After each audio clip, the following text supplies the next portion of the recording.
Did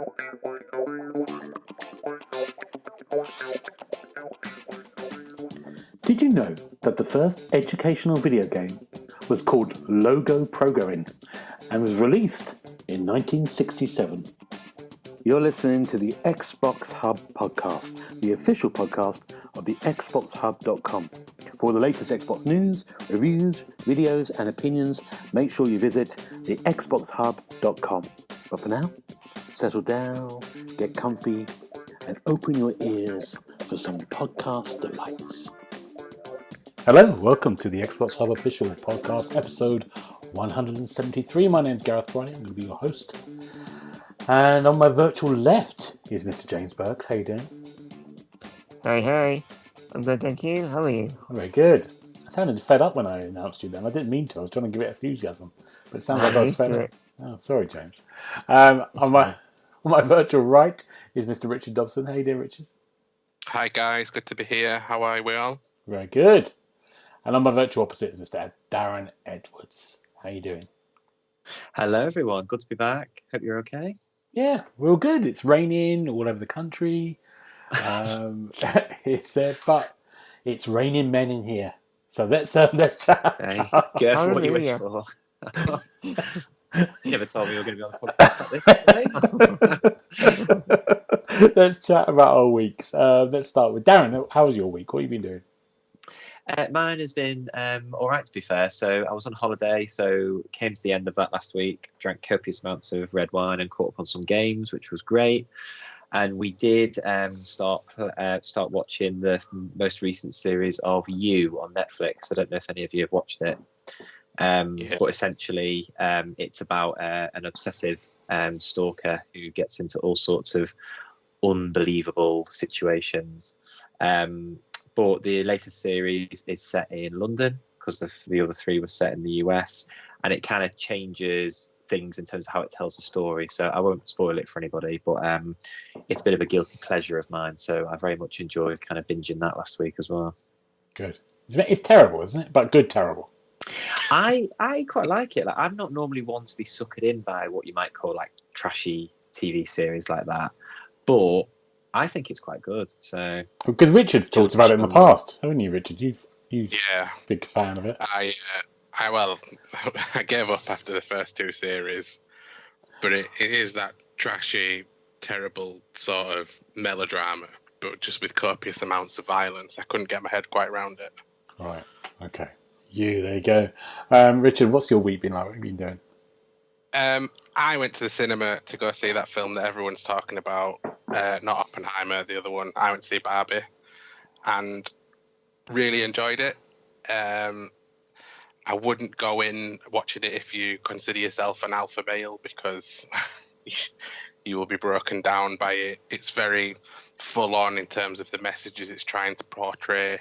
For the most part, it does a good job of them. And then towards the end, there's a bit where you would expect there to be a big fight amongst these Ken dolls. But instead, they just decide to have a sing and a dance off. And it's exactly in tone with the rest of the film and what you would expect. It'd be interesting to see if they do go anywhere with it, what they do next, because of how it ends. But it's kind of a weird one as well, because it's obviously, I think it's a 12A over here, so that's likely a PG-13 in the States. But there is quite a lot of innuendo, which is a bit on the nose in some places, perhaps not so much so suitable for kids. But no, I had a very good time with it. Just need to go see Oppenheimer now. Yeah, good. Oh, that's good. No, Darren's that is good. Can I ask a question? Yeah. Yes. Did you dress up for the occasion, Richard? No, I didn't. Oh. We went on Sunday, so I'd been in all day, so I was in tracky bottoms, picked Laura up straight from work, and then we went. But there were people that were dressed up in the cinema, which was good to see. Oh, good. I think you can safely say, Richard, there are no alpha males on this podcast, so none of us we'll all be okay. Yeah. Yeah, that's safe to say. Good. I can't be arguing with it. James, how's your week been? I've been watching a lot of the FIFA Women's World Cup. Ah. For better or worse, it's been a mixture of really great games and some I'd rather forget. Has anyone else been watching it? Yeah, I've seen decent teams. I do, yeah. I've not, no, but I've heard the formation changes helped. So Yeah, I think it's interesting because what you notice is that across the board, you need a lot of investment in grassroots. Because some of the teams, they're nowhere near the likes of England, USA, Japan, and you can see it in every game almost. There's a team that hasn't quite got the investment needed. I think I saw today that the Jamaican team had to do a GoFundMe to go to the World Cup. Oh my God! wow. And that's so depressing. Yeah. I mean, and they've done really well, to be fair. Yeah. Even though they got knocked out, they really tried. And I thought they put them a good fight. Yeah. But yeah, it's been an alright World Cup, but they definitely need investment. What I think is amazing is the referee thing, which is like, this is sorry for football people aboard. So the referee now in this World Cup, which I've not seen before, so correct me if you've all seen it. The referee will go and look at VAR, look at the screen, and then will announce to the crowd through their microphone what their decision is and why they've done it. And it's such a weird thing because you're just not used to it. You're thinking, is this going to carry on? Because it's very funny because when I saw the first one, I went, "Can you hear me?" to the crowd. I think, what are you waiting for? They're all to go, "Yay!" Everyone give me a cheer. Yeah, it was very weird. But I wonder if I think it's the way it should be, though. Do you? I think if we can hear Yeah. the referees discussing the actual decision as well. If you've got nothing to hide, it helps Yeah. everyone understand at home why they've come to it. Yeah. But yeah, it's a good step, that. I think they're trying it. Good. Hopefully it works in the future. Yeah, there we go. World Cup, fun with James. I'm just gonna talk about something briefly that it's been out for a long time, but I just sort of like went, I'm gonna get around to watching this. I've still got Paramount Plus for some reason, and I've not unsigned for it. And I went, I watched the Halo series.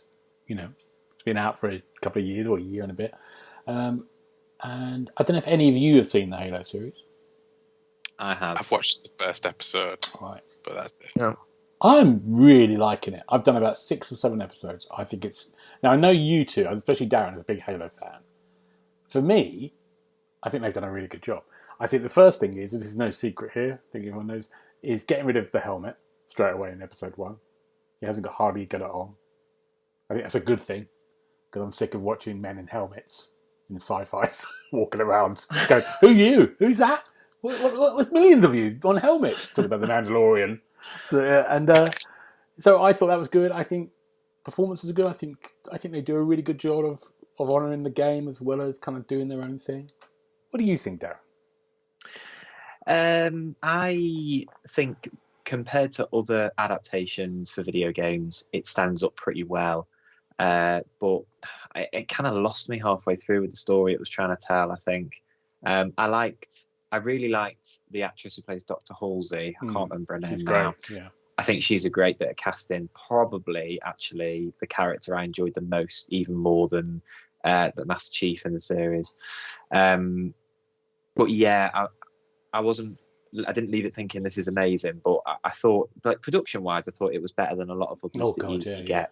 You know, that have come off the back of video game adaptations, but apparently they're doing a season 2 as well. Yeah, so it's their most popular thing. Yeah, on Paramount. Yeah, so, I liked it enough that I will definitely give season 2 a go, and hope that it kind of continues to gather steam. So I'm kind of on the fence really with it.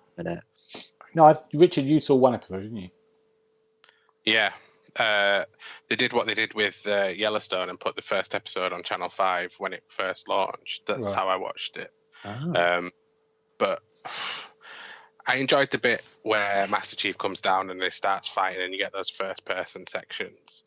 But other than that, I wasn't invested at all. Right. I think after seeing I haven't watched it, but all the hype surrounding The Last of Us and how it largely follows the plot of the first game, I think that's what I want from my video game adaptations now. I want those stories that are hidden, that are still hidden away behind video games, put out to a much broader audience for them to enjoy and see how much video games have progressed and storytelling's progressed within video games. Right. And I just think what they did with Halo, they took the basic framework and messed about with it a bit too much for me. See, I hear what you say. I for me, playing all the Halo games, I've got no idea what any of what's going on there. No. And I don't care as well, because it's just like, I'm going through here, Katana's lost, and I found her. I feel like I've done that for about three other games, and that's fine. So for me, this is quite good, because it actually was a story that was there and about who these people are and why they became to be. And I thought it's done a good job for that. For that mean, I'm trying to appeal to a wider audience. I got no idea what's going on in the main games. Well, the first game was told quite a tight story, I thought, and then it started to expand, and it kind of lost its way a bit. So I do get that, definitely, Gareth. I mean, that last one, which I really enjoyed, by the way, the big one, what's it called? Halo Forever. Infinite. Yeah, that was all right. Yeah, but I still don't know what was going on there. I couldn't tell you what happened there. He was searching for Katana. She was bad. It didn't really go anywhere, I don't think, which was a bit ironic considering it's called Infinite, but anyway. Yeah. Games we've been playing. We're going to start with Richard. Richard's been doing a couple of big ones. So is James. And me and Darren were coming last. So we're going to talk about Richard. Richard, what's your first one? The one that I have to mention, and Neil's told me specifically to mention, is Antstream Arcade. That has been out for a couple of weeks now, and my reviews up on the site now. I think I gave it a 4.5 out of 5 for the overall service. It's basically a Netflix for classic and retro video games. On there's over 1,400 games from the very beginning of video games. I think the most recent one is probably 2021. Oh. So it's got a wide range. The more modern games it's got on there are stuff that are still, people will make these games now for older consoles. So there's Tanglewood on there, which I think came out 4 or 5 years ago, and that's for the Sega Mega Drive, for example. So they're not modern. They are modern games, but they're not for modern consoles, if you see what I mean there. And it's just basically, you go in, get this homepage. There's just box arts of all these video games, more than you would ever probably play. You just jump into them, and what it does, it will give you like a loading screen with the controller layout on there.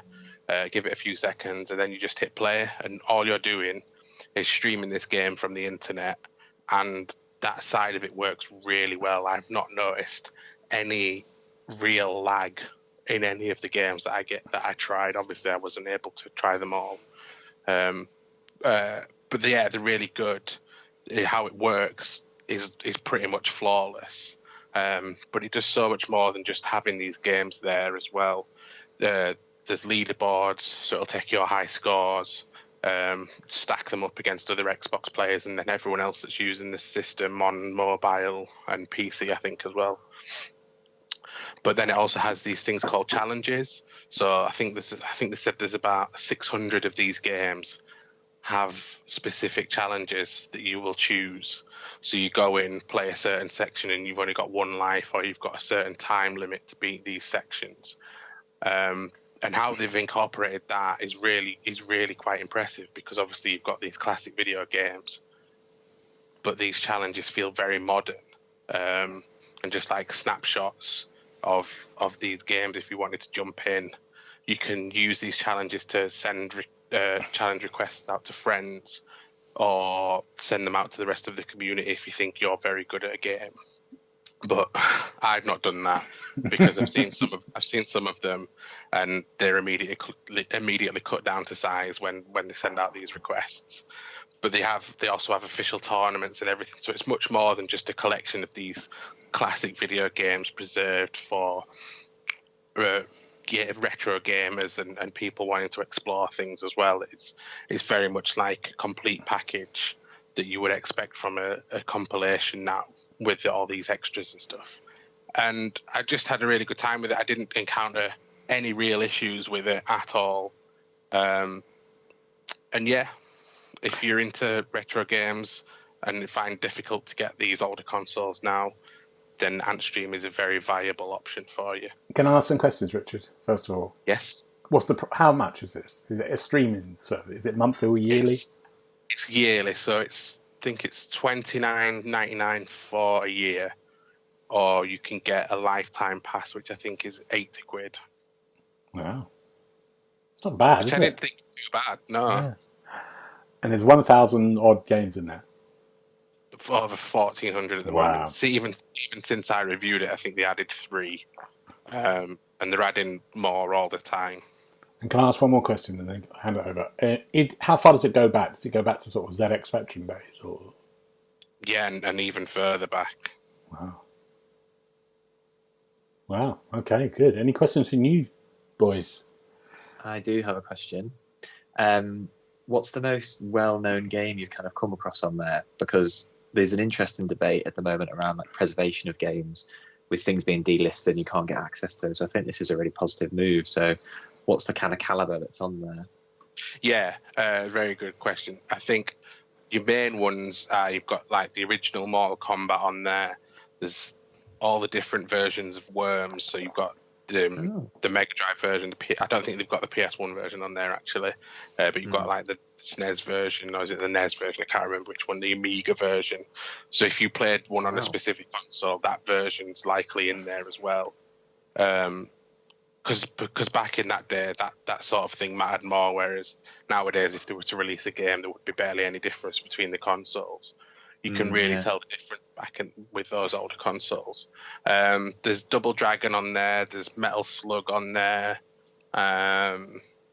So some really big IPs then, yeah. Yeah, there's some big ones. There's like the Super Star Wars games as well. But if you go in there thinking, I'll be able to play all the classic Mario games or all the classic Zelda games, it's not really like that. And I think that's probably more Nintendo's thing. Yeah, fair enough. Well, I get it because they want to protect those really classic franchises, but there's still a lot of big hitters on there. Good. James, you got a question? Not really. I'm just looking at all the games now. Oh. I'm reading every single game that's in it, and the arcade games look fantastic. Yeah. Like you say, in the Super Breakout, Double Dragon. I mean, you do get more than your money's worth, aren't you, with that? If you're into those games. Yeah. And, I mean, I think the only thing it's missing is if we can get some Game Gear games. It's got Game Boy, it's got Genesis and that. I can't see Game Gear. Well, having played some Game Gear games as part of the Sonic Origins Plus recently, I'm quite glad they're not in there, to be honest. Hey, you can't knock Cool Spot. It's a great game. I wonder if I can't remember if Game Gear Nintendo kind of had it as part of their service or not, because they had some Sega platforms, so maybe they've got them. I'm not sure. I don't know. Good. Okay. Sounds good, that. My advice to everyone is don't go back. Never go back. As I always say. But you have done it before. Yeah, I've done it. I've done it before. I've done it twice this year. Yeah, this year. Right. Let's go to James. James has got an interesting game that I've had a little go at. Tell us about it. Which one could that be? Hopefully it's not the Telltale one. No. So, Vendor is the game we're going to talk about first. And it's a narrative-focused cooking game. And it's about a South Indian family who moved to Canada. And it's about how they adapt to life in new surroundings, and there's a bit of love in there, loss, and depressing parts. But there's some really uplifting parts as well. And they try and feel like more at home by doing cooking. And cooking old family recipes from the Tamil culture that they're used to. So most of the time you're cooking like biryanis or idlis. I think I did a few doses. And it's just a really lovely game that's full of, well, South Indian culture. And the music's ridiculously catchy. I mean, there's a different track for every chapter. And they've all been curated to be inspired by the time period that it's actually, covering in that story. And they're all really, really addictive. I actually listened to a few after coming out of the game. That's how good they are. But yeah, the cooking is very simple. It's a bit of a puzzle, like working out what ingredients go in first, or trying to decipher like a poorly translated recipe. You got to kind of guess a little bit, and that's part of its charm, because you're learning how like they feel as well when they're trying to work out what things say. Because it's not, English isn't their native tongue, so it's difficult for them, and you kind of experience that difficulty. But yeah, it's only, I think it took me 90 minutes to finish it. Oh, wow. It's really short, and that is the only drawback, because the rest of it is just lovely. Yeah. It's a cultural delight. And it's on Game Pass, isn't it? It is, and it's £10 otherwise. Okay. Which I think, I don't know, maybe it's a little bit much, but I think once you play it, you'll feel like you're getting your money's worth. Just about. Any questions? You gave it 4.5, didn't you? I did. As we call the pool score.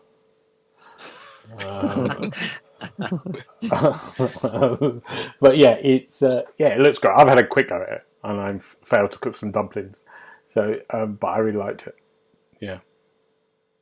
I don't know how you can fail. It's not that difficult. That was the first one. I couldn't do the first one. If you ask it tells you the answer as well. I know. I was in a rush. Good. Any questions for you two before we move on? It looks great.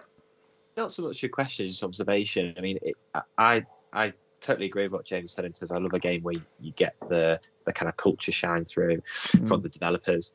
And I remember Neil saying he thought it could be a bit of a sleeper hit as well. So I'll be intrigued to see how well it does because it's on Game Pass too.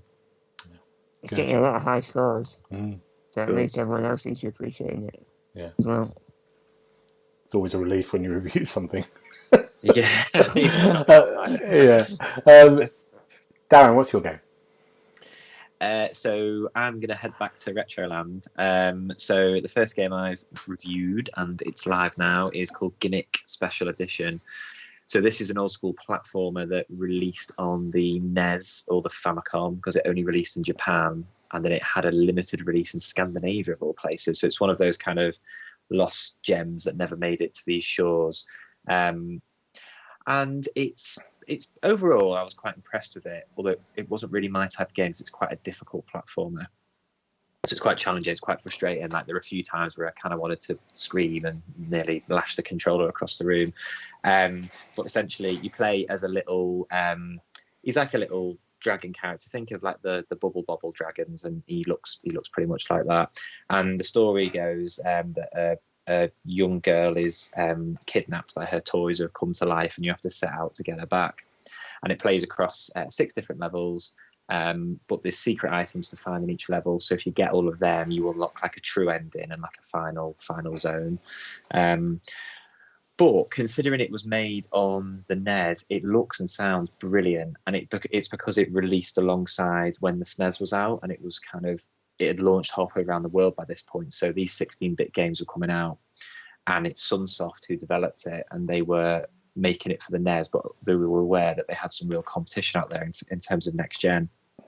So, it still stands up to this day. Like as a platformer released in 1992, it's still perfectly playable, enjoyable, especially for those who like a challenge.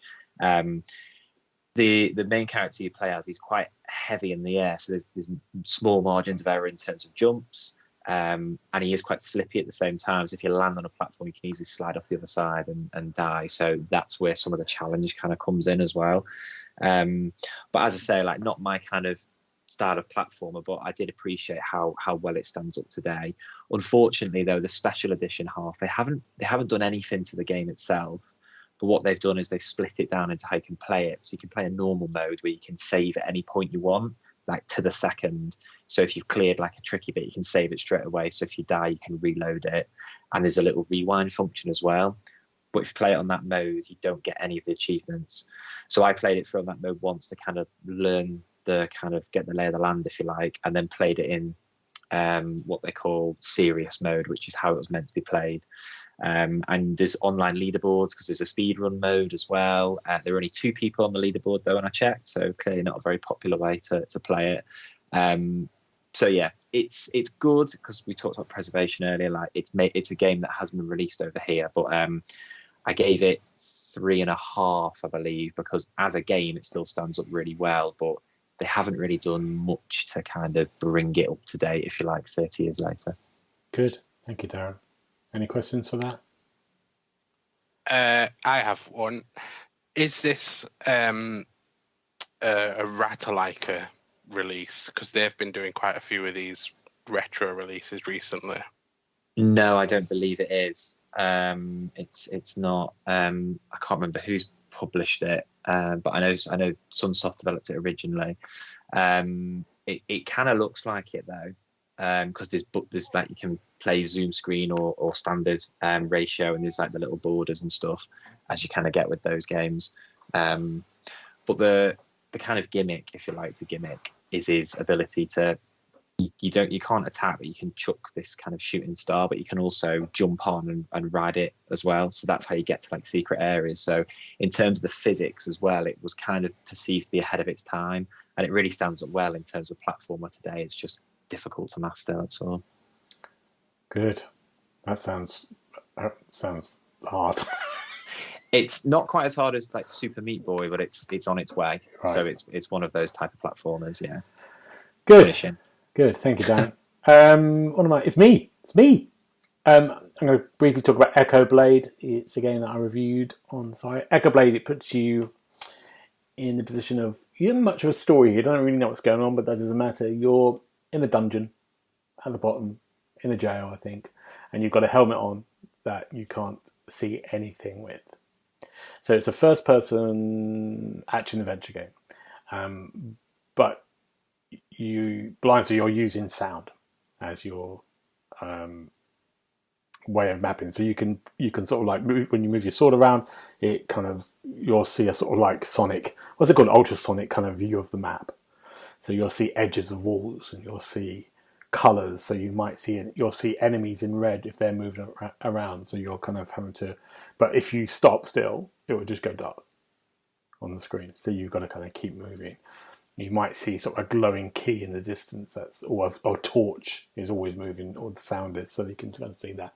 And so you're trying to navigate yourself through this dungeon, and then you have to have combat with, enemies. There's some platforming later on, avoiding traps, which is quite hard when you're just trying to work out the lay of the land. But it's a clever game. It's really kind of interesting. And I've played a few games where I played a game called The Veil, which I really loved, it's in complete darkness, and it's all just navigating by sound, that game, like multi-directional mics. It's really clever. And so you're sort of having to just go into the areas where you think the sound's coming from, and you have to fight in that. But this is a different thing. It plays almost a bit like Skyrim or something in the combat, or Oblivion, that kind of feel to it. Dodges, jumps, dodges and blocks, and it's quite a big game. There's sort of boss battles and everything, getting in that dungeon. I really enjoyed it. I thought all the mechanics were great. I thought the visuals were kind of nice when you see the map disappearing and appearing. It's a great little thing because you obviously get lost. All your footprints are always there. You can know where you've come from, so that helps you. Otherwise, you'll just be completely lost. It just gets a bit samey after a while, after a couple of hours. But apart from that, yeah, it's really good. Echo Blade, if you fancy walking around in a dungeon in pitch black. Who doesn't? That's what we do in London. Oh, you're feeling in the fall this week then. Good. Let's go back to Richard. You got another big game, big score. Yeah, my first 5 out of 5 this year. Remnant 2. Absolutely loved it. I'm a big fan of the first game. This sort of takes that basic framework. It's basically like if the first game was a draft, then Remnant 2 is your final draft, and it's just improves upon everything that first game had. So for those that don't know, the Remnant games are Souls-like looter shooters, third-person looter shooters. This one takes place some years after, I think. It's different characters, but some of the NPCs are returning from the first game. The big bad from the first game has seemingly been defeated, but the world's still recovering from the aftermath of it. You arrive at this revamped Ward 13, and then the big red crystal that's used to transport people around the world suddenly reactivates and takes 2 people in with it. So you decide, rather than just leave them lost, you jump in after them, and then you travel to these incredibly varied worlds. So starting up a new game, you get randomly assigned one of 3 worlds to start off in. One of them is like a big, it's meant to be like an alien spaceship, but at the same time it's a planet. And the story that I got in that world was, this guy needed 3 things for me to collect to then send his planet / spaceship through a black hole and into safety, basically. But then reading other things about it, each time you play this world, because after you've completed it once, you can re-roll it, and anything that you've missed, you can sort of try and get again, because each world has 2 different stories. And that's the beauty of Remnant and Remnant 2, is that everything's procedurally generated. So how you play it will be very different to how someone else plays it. So you get like a wider open area with all these doors and portals leading to other areas, but they could be anywhere. So you might go through a seemingly similar door and end up with very different boss battles to someone else. That's why you're encouraged to sort of replay these worlds afterwards to experience everything. Can I ask a question, Richard? Just really quickly, yes. Because I read about this. So if I'm playing co-op with you and you're hosting yes. it, I'm in your world, in whatever that world is, your procedure-generated world. Is that right? So I'm not in a separate world. I'm not in a procedure-generated world, but we're together. But we're in your world, yeah. I think you would join my instance, and then if you went back to your single-player game, it would be different to mine. Right. Sorry, that's a good. Thank you. Sorry, but Remnant 2 just. So the first game was very good, but the main criticism of the first game was that all the bosses were a little bit bullet spongy, and this one now completely revamps the boss system. I mean, they're still very challenging with it being a Souls-like, but they're far more tactical. And even in my review, the only thing I could really liken it to was the original raids when you played Destiny. There's just so much more than just shooting at an enemy and hoping that you've got enough life to last long enough.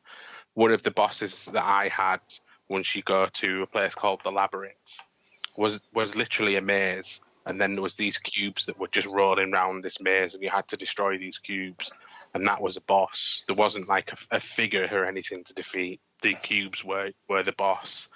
And then in another one of the worlds, you travel all around, but in the center of this world, there's this house that you don't have access to, but you can hear all these strange noises from it. And the more you explore this world and the lore within this world, you begin to understand what this house actually is, and then why all the residents of the house and everyone around this house are the way they are. And that's a really good example of the in-world storytelling that Remnant 2 just does so much better than the first game.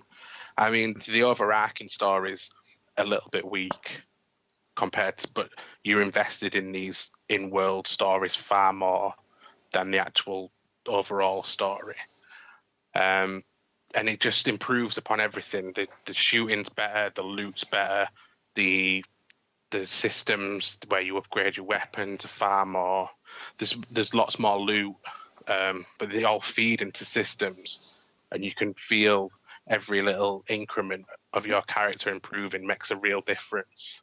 And yeah, I'm just happily re-rolling worlds and playing through them with glee at the moment. Oh, brilliant, Richard. Good. Any questions from you two? I'm going to question, just a bit of advice really. If Gareth wants to join your co-op game, Richard, just say no.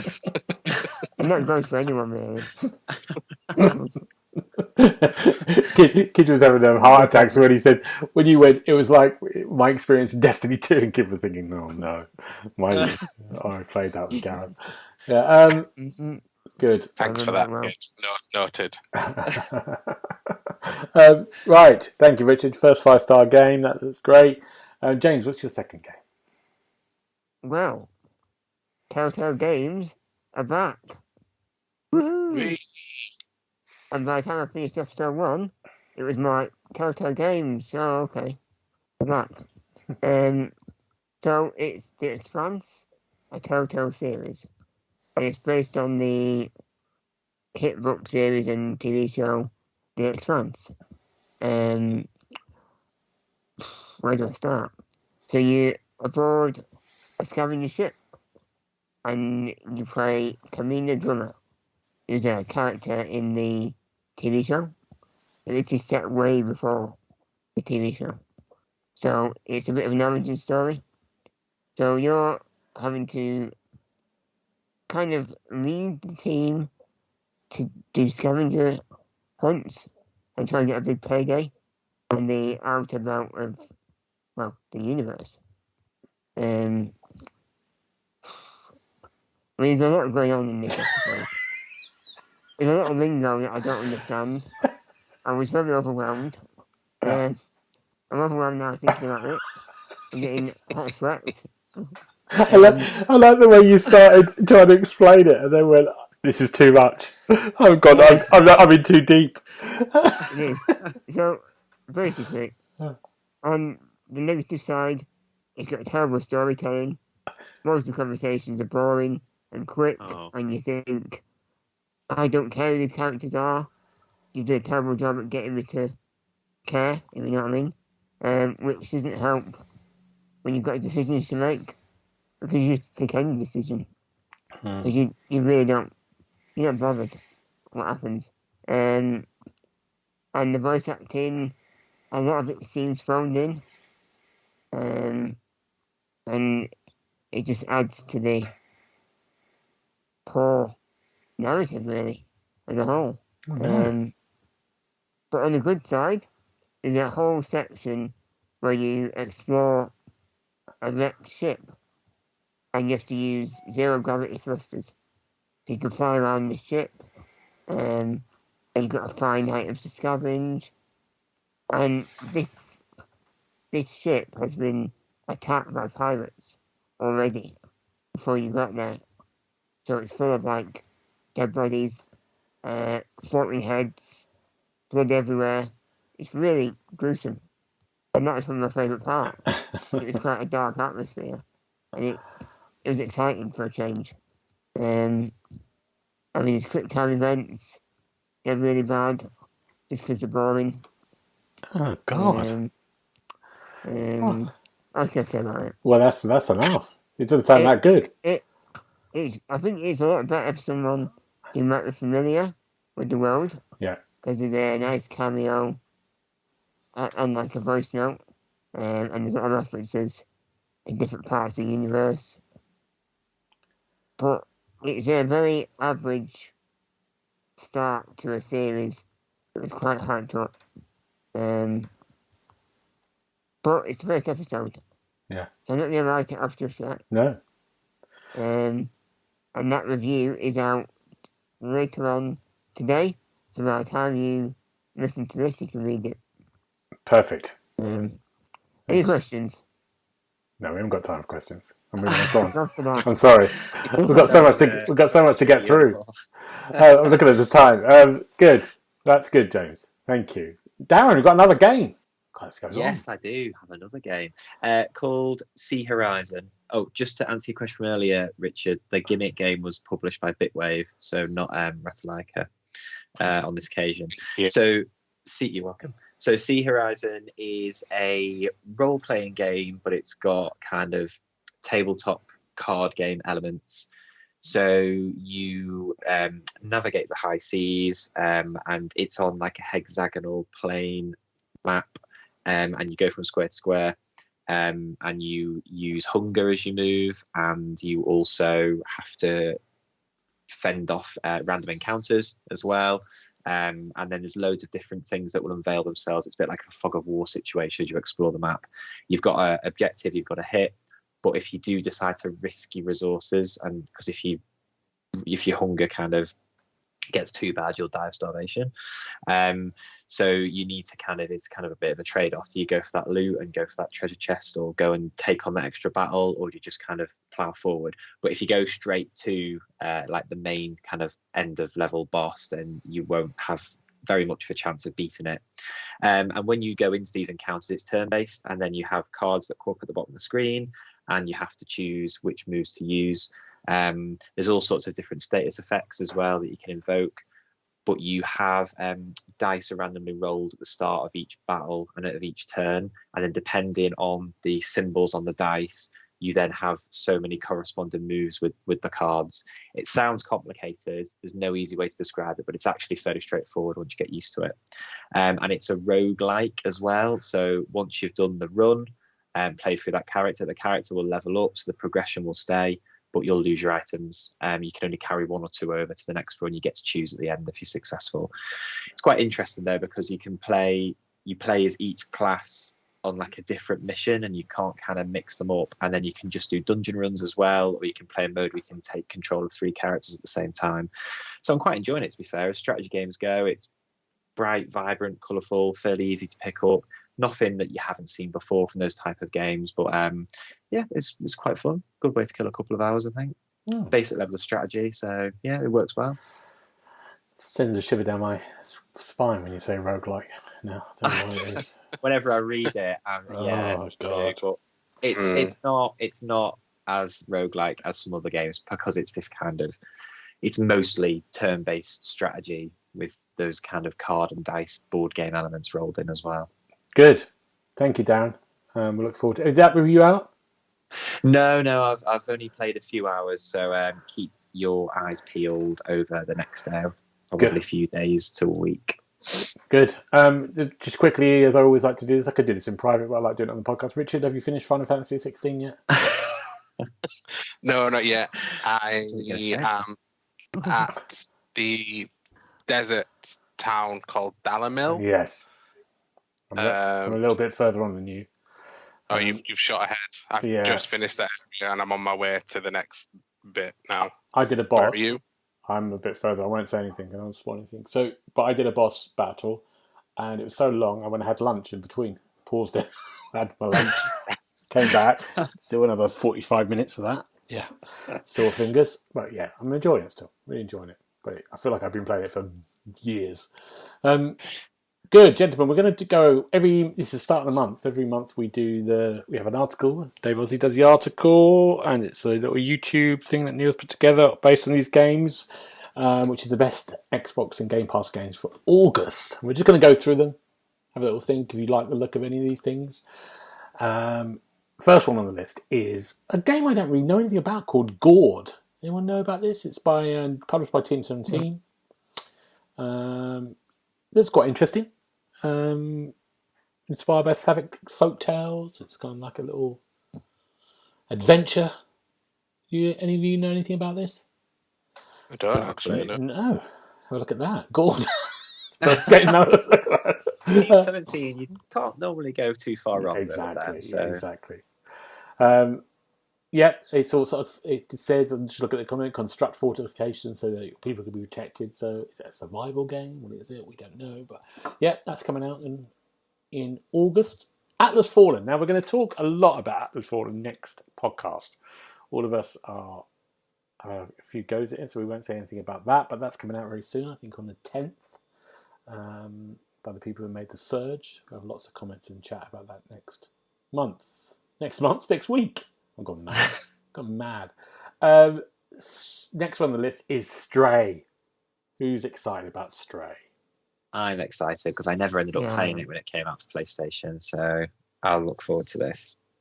I think, when's it coming out? Is it soon? The 10th as well, I think. Oh. Yeah. James, you like the sound of this as well?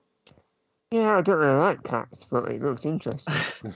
I'm excited to give it a go after seeing it at so many PlayStation showcases. Yeah.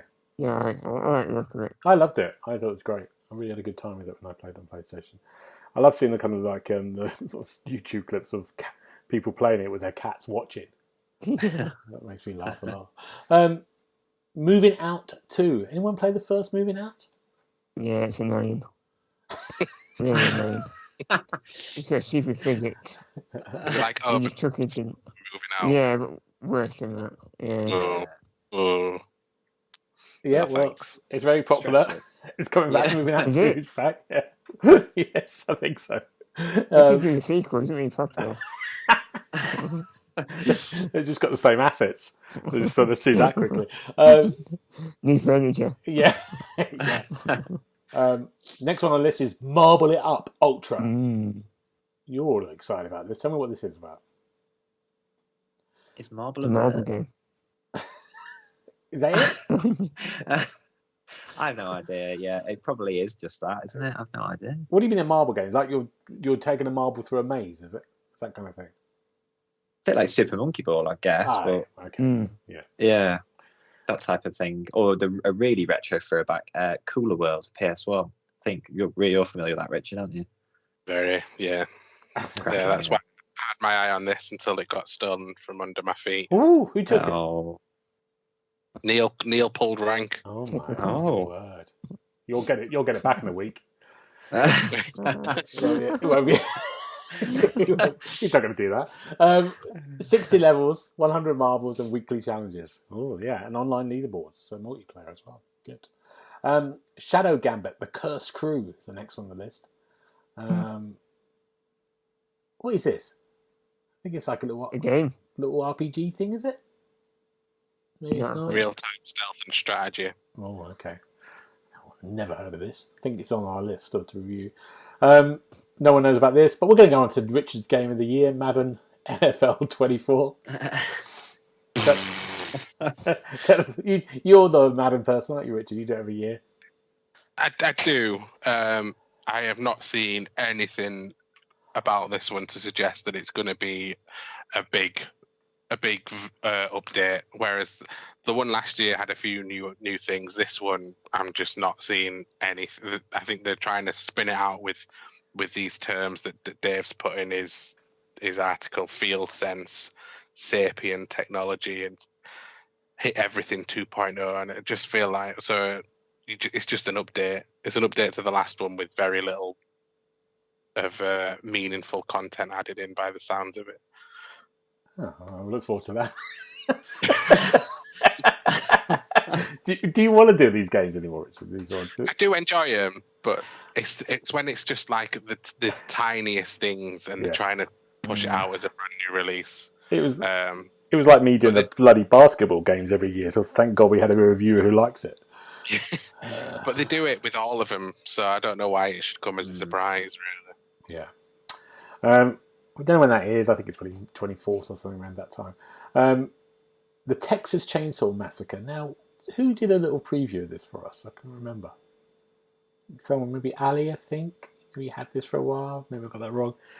Do you know anything about this? Whether is it like a Dead by Daylight game, or is it a single player game? No, it's a Dead by Daylight game. Okay. And I think, is Leatherface not in Dead by Daylight already, or is that Friday the 13th that does the same thing? And I think he's in all of them. it just doesn't make any sense. No, it doesn't. Why they've done it? Why Dead by Daylight is getting all these franchises, and then those franchises doing their own version of it. They're very popular. People love doing this, don't they? But we can all do it because it's on Game Pass, isn't it? Oh, maybe it's. We don't have to. Said then. Maybe I'll give it a try. Yeah, we can give it a try. Yeah, it's quite a nice one to play. James, come on, play it. We've still got Payday to think about. Oh yeah, Payday. Payday 3. Yeah, that's like it. Oh, we did it. That's our game. Next on the list, Immortals of Avium. Avium. Yeah. Sorry, Richard. What is it? How do you say it? I have no idea. I just liked Avon. Avum. Yeah. So I like the look of this. Me and Richard like the look of this. We're quite keen on this, aren't we? Yeah. First person shooter with magic looks interesting. Looks like it could be quite a good story as well. And it's creative director of Dead Space and Call of Duty, so it's interesting. Yeah, I thought. Have we seen it on a showcase sometime? We have. I was thinking that. I think it was rings a Games bell. Fest. Was it? I feel like it was on one of Jeff's. And they were in the desert. Yeah, climbing the tower or something. Yeah, I think we did see. I think it was Jeff's. Yeah. He does. I was excited for this as well. He's not getting anywhere near us. That's probably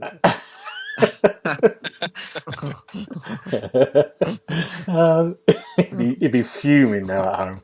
Fuming. Good. Yeah, we all like the look of this. It's busy at the end of the month, isn't it? And then we're in. No, apart from James. Yeah. Well, yes, that's a given. Blasphemous 2. Anyone play the first Blasphemous? Christ, no. No. Well, there's a second one. More daunting bosses in Blasphemous 2. That's what it says here. Yeah, it's like a 2D kind of like hell game. Yeah. You're watching it 2D. Yeah. And the next one, as you can see, I'm reading this as we go along. I'm surprised for some of these. Daymare, 1994, Sandcastle. What a month it is this month. Yeah. Is this October in disguise? Daymare, isn't that awful game I reviewed? I know what it is. Yeah, I do know what it is. Yeah, it's like a little Resident Evil clone. 90s Resident Evil clone. It was a sequel. Yeah, it's very popular. People loved it. And it was good. Did a good job, I think. But yeah, so that's another one of those. People will like that. No one likes it here. Everspace 2, which is coming to Game Pass. Who's keen for this? Paul Paul wanted this one as well. Good. Yeah, that's good. It does. I'm kind of keen on it. I just think if it's just not just shooting all the time, there's some other bits to it. It might be quite good. But I think it's getting some. It's got some sort of 7s and 8s, and when it was on PC. So yeah. WrestleQuest. Have we talked about this before? Is it out already, James? Yeah, it's out this month. Have you played it already? I can't talk about it. Oh, okay. Well, let's not talk about it then. WrestleQuest is coming out. I did a preview. I can talk about the preview. Oh yeah, you have talked about it on here, haven't you? Yeah, I did. So ignore me. Okay, fine. But it'll be fun. Yeah, good. We'll talk more about that wrestling. when you come out. If you like wrestling, it's gonna be fun. And that's a list. Now Dave, bless him, has missed out a few of these, but he's mentioned it there. We've got Stray Gods, a role-playing musical, and Armored Core. I think that's going to be a big favourite, especially for Paul. Yeah, and not Paul on that one. Oh, Richard. I do quite like the look of this. Right. And with it being from Software, suddenly never played an Armored Core game, heard that they do them, and suddenly I'm very interested in it. Yeah. Okay. Stray Gods, the role-playing musical. I quite like the look of this. But there's a game that Dave's missed out here. It's called Under the Waves, which I've really championed. It's coming out August the 29th. There's no room to fit it in, Gareth. I know. There's too many classics coming out this one. Too many sequels. Daymare 1994. Yeah, Under the Waves looks amazing. We saw it in a couple of showcases. It does look great. Coming to August 29th. Busy time then. And then we're in next month, September. Big month. Great, that's really good, gentlemen. Gentlemen, just really quickly, I think we're just going to cover one bit of news because we're running out of time. But let's talk about Switch 2 briefly. There's rumours of it, isn't it, coming out in apparently 2024. These are sort of getting a little bit more concrete, aren't they? As the time goes on, is there a need for another Switch? I mean, it's been out for a good while now, hasn't it? So I feel like people have been expecting them to kind of tell everyone what's next. And I guess if they want to not lose out too much in terms of how the games look and storage and all that stuff, then I guess I think it's probably about the right time, to be fair. But they've kind of held back a little bit because they like to go last, Nintendo in the cycle, I think, at the minute. It makes sense for them. I mean, they sell a lot. Yeah, I think there was a kind of comment I read. They were looking at 20, but they want to make sure they've got enough consoles. You're thinking you'll never have enough consoles. You never do. There will be a waiting list for 3 years for this, as there always is.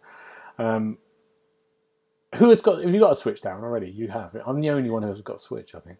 We do have a Switch. Well, we've got 2 Switches, I must confess. We got the Zelda one, and we've got one when it launched as well. So we've got the OLED and the regular. Richard, do you think if this came out 2024, there'd be a host of games to go with it? New games? Are they? Yeah, because the rumours sort of say it's going to have the cartridge slot, which would be similar to the Switch now. So that leads me to believe that everything would be backwards compatible. So I think they do need a suite of new games to launch it with to sort of justify the upgrade. But I can absolutely see it happening next year now. Yeah, it does feel good. Maybe I'll get one. Maybe this will be my time. It is a very good console. Yeah. They're brilliant. I mean, I would say as a prediction, as a launch title, there'll probably be a new Mario game, because Odyssey is quite a few years ago now, and there's been a focus on Zelda and things. So I think they'll have some, big mascots ready to launch with the console. They normally do. They're normally pretty good at having a good software lineup when they launch a console. James? Yeah, some more Zelda remakes or remasters, maybe. Just want Wind Waker. That's all I want, and I'll be happy. There we go. James, you excited as these two about it? No, I don't play that often anymore. I'm happy just to stick with the old console for another 10 years. Oh, there you go. Good. Play the same game. Pokemon. Right. That's your thing. One last bit of news before we wrap up. Final Fantasy 14. Is that the online one?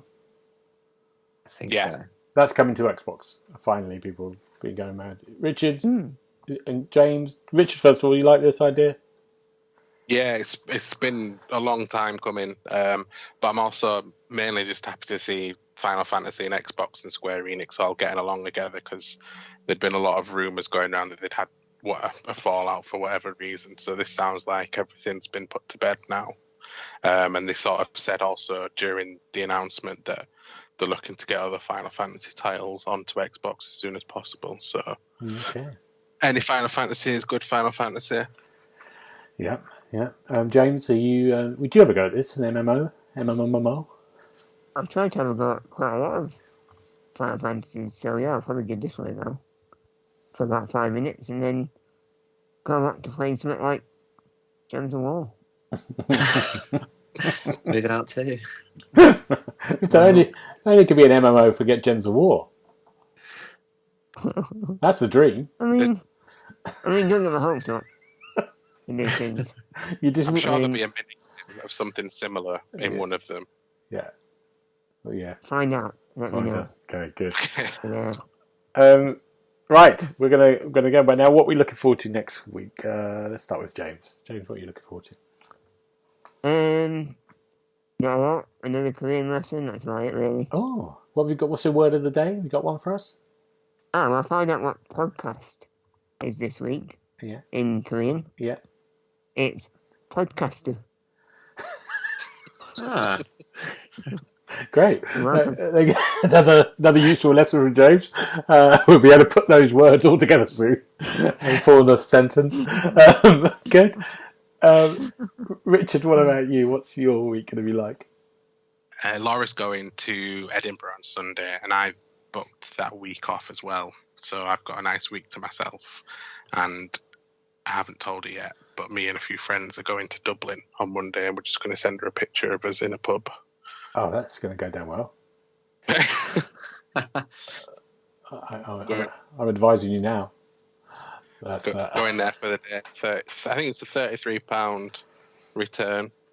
Can't go wrong. Wow, good. There you go. Darren, what about you? I mean, that's mad, isn't it? That's much cheaper than me getting the train to London to see Gareth from Nottingham, which is just crazy. I'm back at work. and working quite a lot. So nothing that exciting on the horizon for us. But Ryan wants to go and see the Meg 2 next week when it comes out. So we'll probably end up at the cinema watching that. I think Paw Patrol comes out at the same time. So they're trying to get the hype again, like a Barbenheimer type thing. But I'm not sure it'll happen quite the same. No. Just an inkling. No. What's the name? What's the portmanteau for that? I don't know. I can't remember what they come up with, but I can't think of one that would work. Meggy Paw? Torment. Yeah.